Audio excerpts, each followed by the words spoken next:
Let's start with Mark Zuckerberg. What do you want to know from him?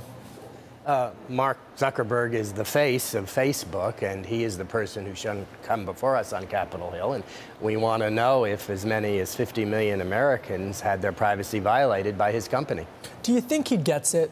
I say this meaning, does Facebook get it? Do they get that this is a conversation that Washington is going to be having with them, Congressman, for not just a couple of months or a couple of hours at a hearing, but for several years to come? I hope so, and certainly the American people want answers to these questions. And it's not only here in America. Of course, the British Parliament wants answers as well, and so this goes well beyond the United States. There was a consent decree with the Federal Trade Commission in 2011, and of course we want to know whether that was in any way violated. But doesn't it go far beyond that? I mean, that 2011 consent decree was part of a settlements deal with federal agencies because they violated the trust of customers. And this is a repeated offense. So shouldn't it go further than that? More regulations?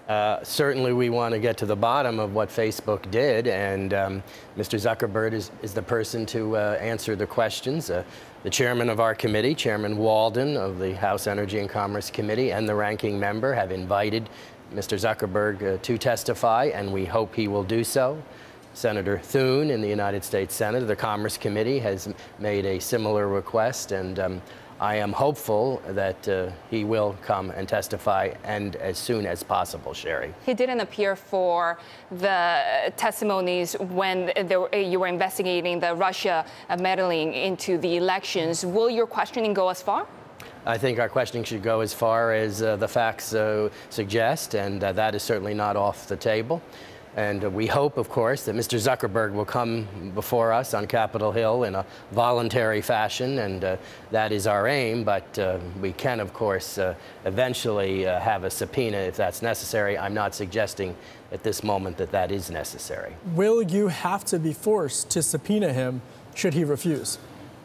If he were to refuse, that would be for the leadership of the committee, but I certainly would favor such action. But I'm not suggesting that we're there yet, Kevin. I want to ask you about something else in the news, and that is the 2020 census, in particular that question on immigration. Your thoughts?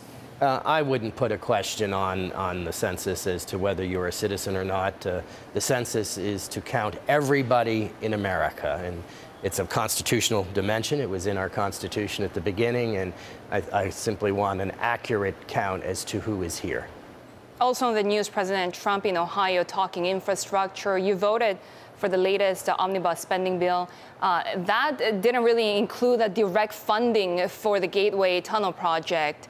Why did you vote for it still? There's about $540 million that will be made available for Gateway, and another $3 billion where we would be in the running for it. The Gateway Tunnel is an incredibly important infrastructure project that benefits the entire East Coast and, in my judgment, the entire nation, and not just New York and New Jersey. I was pleased there was funding in the bill, and I'm certainly going to fight in the future for more funding, Sherry. These, of course, are policy issues that we're actually talking about. We had Congressman Ryan Costello earlier this week, and he said it's hard to talk about policies and agenda when you have so many distractions. We already saw a new nominee for VA Secretary. Are you worried that that's going to distract again from what's coming from the White House until November? I hope that we can concentrate on policy. You have asked me questions about policy, and Ryan Costello is a terrific member. I'm sorry he's chosen not to run for re-election. He is a member of the Energy and Commerce Committee, on which I serve, and I'm sure he will be a